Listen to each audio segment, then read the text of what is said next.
महानगर था जिसमें दो भाई रहते थे। अब दो भाई तो रहते थे मगर उनके मम्मी पापा भी उनके साथ रहते थे। अब बड़े भाई को मम्मी पापा को रखते हुए बहुत दिन हो गए। अब जैसे ही मम्मी पापा को रखते रखते बहुत दिन हो गए तो छोटा भाई जो भी पढ़ाई कर ही रहा था वो पढ़ाई करते करते उसकी जॉब लग गई। अब जैसे ही उसकी जॉब लगी और जॉब में थोड़ा सा वो सेटल हुआ और जैसे ही वो सेटल हुआ तो उसकी शादी की बात आई। अब जैसे ही उसकी शादी की बात आई तो शादी हो गई। अब जब उसकी शादी हो गई तो बड़ा भाई ने कहा कि अब तुम जॉब भी लग गई है तुम्हारी, तुम सेटल हो गए हो अच्छी तरीके से, थोड़ी सी तो मुझको अब परेशानी आ रही है। क्या मुझको परेशानी आ रही है, तुम मेरा ये कार्य करोगे क्या? तो उसने कहा ठीक है भैया मैं आपका कार्य कर दूंगा। बड़े भैया ने छोटे भैया से कहा कि जो मेरे पास मम्मी पापा रह रहे हैं ना आपके, वो मेरे लिए अभी थोड़ा सा बोझ बन गए हैं।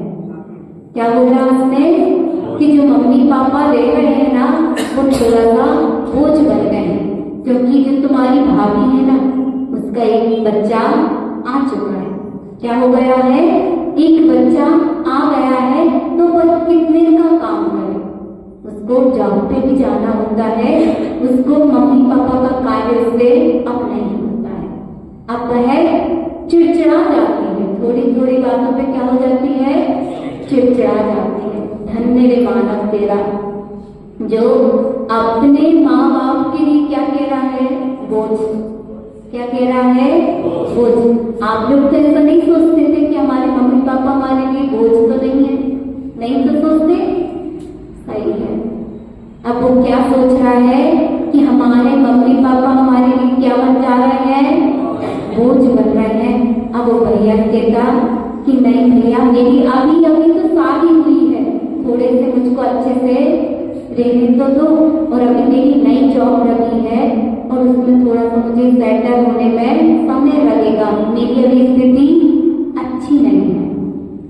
तब बड़े भैया ने उसको सलाह दी कि कुछ बात नहीं, अपन पापा से बात करते हैं, जो पेंशन रखी है ना पापा के पास, क्या पेंशन है उसके पास, उसको तेरे पास तेरे पापा को रहने के लिए मैं 20,000 में माना क्या करूंगा? 20,000 में पापा को अपने पुत्र के पास रहने के लिए 20,000 रुपए देने पड़ेंगे। अब छोटा भैया थोड़ा सा स्थिति से कमजोर था तो उसने कहा पापा को आप कैसे बनाओगे? तो उसने कहा मैं कुछ करता हूँ, कुछ व्यवस्था बनाता हूँ, पापा को कैसे बनाना है। अब दोनों की बात तो हो गई, अब पापा से बात कैसे करें, क्योंकि डर भी तो रखता ही है, मगर जो अपनी ही पापा को तब बोझ समझ लेता है तो उसको कोई भी डर नहीं होता है। जो एक माँ और बाप 5-5 बेटों को बेटियों को पाल के बड़ा कर देते हैं, उनको ही बुढ़ापे में अपना मम्मी पापा क्या रखते हैं? बोझ रखते हैं। ये किसकी हालत होती है? जो ज्यादा पढ़ लिख जाते हैं ना, अपन जिनको ज्यादा पढ़ा लिखा देते हैं ना, और वो जो बाहर चले जाते हैं उनकी स्थिति क्या होती है? क्योंकि वो पहले से क्या करते हैं? अकेले रहने की उनकी आदत हो गई है। अब आदत हो गई है, अब मम्मी पापा तो उनको बोझ लगेंगे ही ना।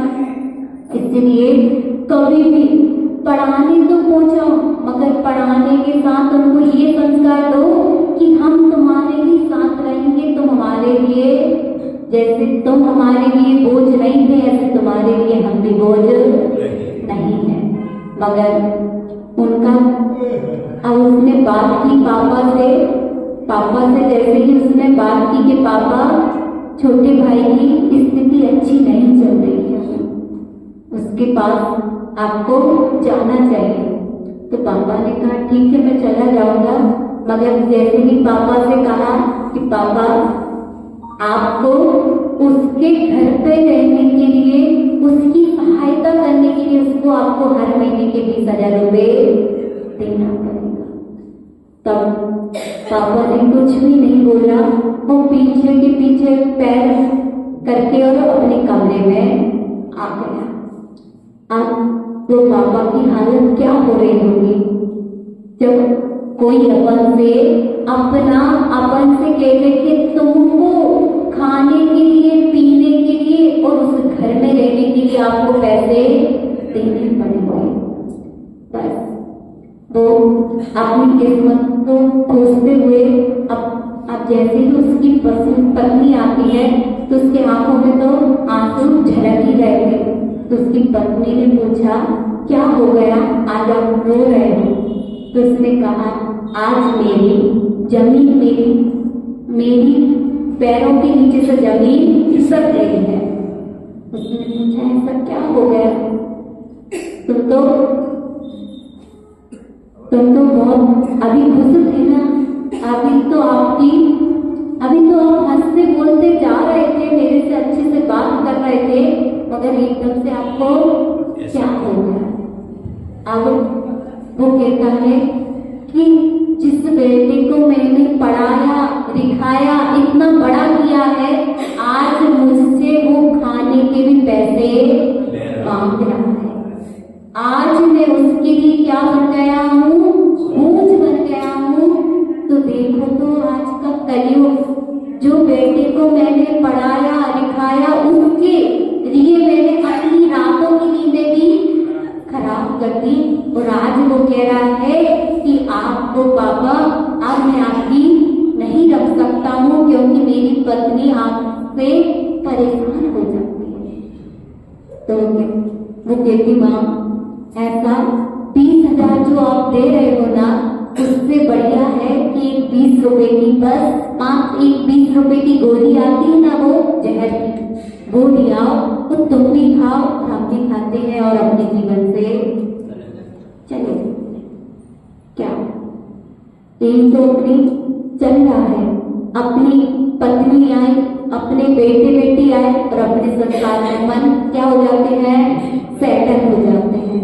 यही तो करते हैं ना, जो संसार का रूल बना के बैठे हैं, जो बाहर की आती है वो क्या कहती है कि पापा से बात नहीं करना, पापा ने आपको दिया ही क्या है? अगर पापा ने आपको कुछ नहीं दिया होता ना तो आज इतने बड़े हो जाते क्या? नहीं हो जाते। वो जो बाहर से आती है और क्या कहती है कि आपको मम्मी से बात नहीं करना है, अगर आपने मम्मी से बात की तो मैं आपसे बात नहीं करूंगी। होता है कि नहीं ऐसा? बस जब आप बोलते हो ना ऐसा कि उस मम्मी से बात नहीं करना, तब आप ये सोच रहे ना कि हमारे घर पे भी तो हमारी मम्मी है और उस मम्मी की भी बहू है। क्या है? बहू है। अगर वो बहू हमारी मम्मी के साथ अगर वैसा ही व्यवहार जैसा हम अपनी मम्मियों के साथ कर रहे हैं, अगर ऐसा व्यवहार हमारी मम्मी के साथ हमारी भाभी करे तो हमको कैसा लगेगा? आपको अच्छा लगेगा क्या? पता है कि बड़ोदिया की कोई भी ऐसा कार्य तो नहीं करती होगी, मगर तब भी आज का जो पढ़ाई के पीछे अपन दौड़ते जा रहे हैं और अपनी मम्मी पापा को गांव पे छोड़ते जा रहे हैं, उन मम्मी पापा से पूछना कि हमने तुमको पढ़ाया क्यों था। एक बार उनसे पूछना कि हमने तुमको पढ़ाया लिखाया इसलिए था कि तुम हमारी आखिरी में हमको पानी इसलिए पढ़ाती हूँ ना कि हमारा अच्छे से आप ध्यान रख सको। मगर क्या करते हैं अपन, क्या करते हैं, क्या हम पापा अब नहीं आ सकते, आपको हम उधर से पेमेंट पहुंचा देंगे। उनको पेमेंट की जरूरत नहीं थी, तुम्हारे पेमेंट की जरूरत नहीं थी, उनको तुम्हारे प्यार की जरूरत थी। जब वो पापा मम्मी को बुखार आता है ना, तो वो सोचते हैं काश मेरा राम की तरह बेटा होता तो मेरी सेवा तो करता, नहीं सोचता है। और अगर मेरी सीता जैसी हाँ क्या होती, बहू होती, तो मेरी सीता जैसी सेवा करती। जो सीता इतने सारे परिवार में होते हुए भी, इतनी बड़ी होते हुए भी उसने कभी अपनी सासू माँ को जवाब दिया था क्या? नहीं दिया था। उसने क्या कहा था कि अगर आपके पति बन जा रहे होते तो माता आपका क्या कर्तव्य होता, आप भी अपने पति के साथ जाते। अब आप आज्ञा मुझको दे दो, अगर आपकी आज्ञा होगी तो मैं बन चली जाऊंगी। मगर अपन क्या करते हैं, उसको भी 17 सास को सुना देते कि नहीं, अगर तुम बन जाना नहीं चाह रहे हो, मगर क्या अपन भी ऐसे करते हैं ना, अपने हाथ रखना कि हम कहीं वो बहुओं की गिनती में तो नहीं आ रहे हैं जो अपने सास ससुर को कष्ट दे रहे हो। कभी भी ऐसा कार्य नहीं करना जिससे, आज माता जी सुबह बोल रहे थे ना कि अपन ये तो सोचते हैं, मेरी भावना के प्रवचन चल रहे हैं, अभी माता जी हमेशा प्रवचन करती है तो क्या कहती है, जियो और आप दूसरे को तो जीने की प्रेरणा बहुत अच्छे से दे देते हैं, मगर स्वयं जो अपने घर में है, अपन बाहर वाले से तो इतनी अच्छे से बात करते हैं कि बाहर वाले को तो लगता है मेरे से अच्छा कोई, उससे तो अच्छा कोई होगा ही नहीं। मगर तब घर पे जाओ तो घर की परिस्थितियों को देखो तो ऐसा लगता है उससे बुरा तो कोई नहीं सकता है। बस जो मुंह वाली जिंदगी जी रहे हो ना, उसको बंद करो। कौन सी जिंदगी? शीतला माता, जो दोहे मुंह वाली जिंदगी चल रही है ना अपने जीवन में, बस उसको बंद कर दो तो आप सच्चा जीवन जीने का अर्थ पता पड़ जाएगा। अब अपने घर वाले से तो आपको बात करने की फुर्सत है ही नहीं है। मोबाइल मिल गया तो मोबाइल में 2-2 बजे तक चैट पे रखे हुए हैं। मगर जो बगल में आपका पति देव सो रहे हैं ना, उनने अगर आपसे पूछ दिया कि हमको 1 गिलास पानी तो दे दो, बस फिर दे दो। पति देव भी क्या करते हो, पति देव को आप इतना सुनाते हो तो वो कहता है ठीक है मैं ही उठा के पानी इतने में तो पी लेता। ऐसा होता है क्या? नहीं होता। आओ अभी तो आप लोग यही कहोगे क्योंकि बगल में आप लोगों की देवियां विराजमान है। अगर ऐसा करते हो तो ऐसा कभी भी नहीं कर देना। बस एक नियम दे देना कि मैं 24 घंटे में से 23 घंटे अपने घर वाले को दूंगी।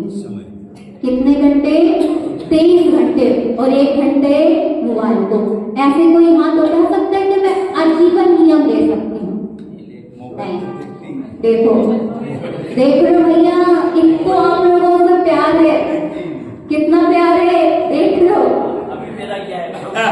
कोई भी अपन से आप लोग कहते हो ना, मेरी पत्नी, मेरे बेटे, मेरी बहू, मेरी मम्मी, आ गई समझ में? बस ये कहाँ तक आपके साथ में जाएंगे? एक कहावत है, तब मर जाते हैं ना तो फिर कहाँ तक साथ जाएंगी पत्नी? आपके दरवाजे तक। और दरवाजे पे खड़ी रोती रहेगी, दरवाजे से बाहर नहीं जाएगी।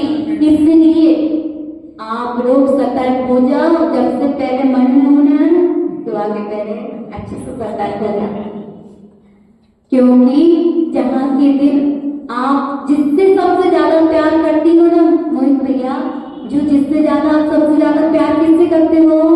अपने पुत्र से। करते हो क्या नहीं? करते हो। वो ही बेटा जब आपकी नहीं होना चाहिए, मगर होगी वो एक अटल सत्य है होगी ना तो सबसे पहले वो बेटा आपको आगे लगाएगा। इसलिए आज मोहित भैया अपने पास सांस है, बस शादी तो हो जाना माता जी बाकी बेटा की, फिर हम निकल जाए, है ना। जो हमारी जो पुतगर घर था ना, आप कह रहे थे माता जी एक साइड बाकी साइड देख तो लो, बस जो मोह आपको सता रहा है ना उससे बच कर जाओ तो आपका जीवन सुरक्षित हो जाएगा। कितना ही पढ़ लो, कितना ही लिख लो, मगर अपने माँ बाप की सेवा हमेशा करते रहना। माँ हमेशा क्या होता है, जब गर्भ में बेटा बेटी आती है ना तो माँ बाप अपने सपने सजोने रखते हैं कि हमारा जब बेटा आएगा या बेटी आएगी तो वो हमको ऐसे रखेगी, हम उसको इंजीनियर बनाएंगे। दोनों की लड़ाई होती है कि नहीं मैं तो उसको डॉक्टर बनाऊंगी, नहीं मैं उसको पुलिस वाला बनाऊंगा। तब वो पेट में रहता है तब आप लोग लड़ाई करते हो, जब वो पेट से बाहर आता है तो वो आपसे लड़ाई करता है। बस जो मूवी की दशा है ना बस ऐसी है, जो आज आपसे लड़ रहा है ना, आज जिससे आप प्यार कर रहे हो कल आपको जला देगा। इसलिए उससे थोड़ा थोड़ा सा प्यार करना बंद कर दो, क्योंकि जो आपको आज अच्छा लग रहा है कल वो आपको अच्छा लगे ऐसा नहीं है, क्योंकि जीवन में परिवर्तन आना ही एक नया वो है। इसलिए आप कभी भी अपने जीवन से इतने खुश मत हो जाना। अभी आप लोगों को रखता है बड़ोदे वाले तो सबको ही हमको ऐसे रखते हैं कि एक एक अपने अपने सब राजा है ना। अपने घर के सब बड़ोदे वाले राजा हैं। क्यों? सबके अच्छे मकान हैं, सबके अच्छी अच्छी दुकानें हैं। कोई कष्ट है क्या आप लोगों को? नहीं है। बस ये तो भूल कर रहे हो, ये तो आपकी भूल चल रही है कि हमको कोई कष्ट नहीं है। माता जी ने बताए हैं 3 रोग कौन कौन से हैं? जन्म, मरण और मृत्यु। ये जो 3 रोगों से आप ग्रसित नहीं हो क्या? बड़ोदे वाले को अमृत खा के आए क्या? नहीं हो आए क्या? ये 3 रोग से तो आप हमेशा ग्रसित हो। इसलिए जो आप लोग कह दिए ना बड़े अच्छे से कि हमको कोई भी तकलीफ नहीं है, नहीं, ये तो आपकी भूल है कि हमको कोई भी तकलीफ नहीं है। हमको बहुत बड़ी तकलीफ है माता जी, जो हमारी जो आयु घटती जा रही है और हमको वैराग आ ही नहीं रहा है। बिल्कुल ऐसा लगता है तो भोग भूमिया जी कहते हैं। कैसे? भोग भूमिया जी, जिनको जो उल्टा मटका है, जितना भी पानी डालते जाओ पूरा बह जाता है। कभी किसी को रखता है, आप लोग एक बार बता दो कि आपको रखता है कि संसार अच्छा है कि मोक्ष अच्छा है? रखता तो बहुत अच्छा है, मगर माता जी वो अच्छा तो बहुत अच्छा है, मगर क्या करें, उस पे आने के लिए भी बहुत ताकत चाहिए होती है और वो हमारे अंदर है। क्या हमेशा पॉजिटिव सोचोगे तो आप पॉजिटिव हो जाओगे, मगर आप क्या करते हैं? नेगेटिव सोचते हैं।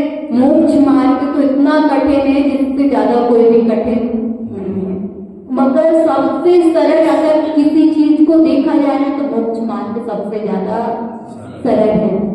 आचार्य परमेश्वर हमेशा कहते हैं कि हमारे तो कितने 22 परिश्रय हैं और आप लोगों के 22,000 परिश्रय है। आपको अपनी पत्नी को भी खुश रखना पड़ेगा, आपको अपनी बच्ची को भी खुश रखना है और आपको अपने पिताजी को भी खुश रखना है। और अगर एक को आपने दुखी कर दिया फिर देखो क्या होता है। पूरे दिन आपके घर में क्रिकेट खेलता है ना, मुंह से ऐसे छक्के और चौके रखते हैं क्या देखते ही बनते हैं। इसलिए भैया आप जितने भी क्या कर रहे हो, पैसे कमा रहे हो, पैसे तो बहुत अच्छी बात है, उसके साथ थोड़ा सा रिजर्व धर्म को करते हो। अब धर्म को रिजर्व कैसे करोगे? थोड़े थोड़े से छोटे छोटे नियम जो है ना उनको अंगीकार करो। अगर छोटे छोटे नियम होंगे, एक ना एक दिन आपका ऐसा दिन आएगा कि आप महाव्रती बन जाओगे, मगर छोटे छोटे व्रतों से मत डरो। आप लोग क्या करते हो? अभी बोला ऐसे कोई भी भैया या भाभी है जो दिन भर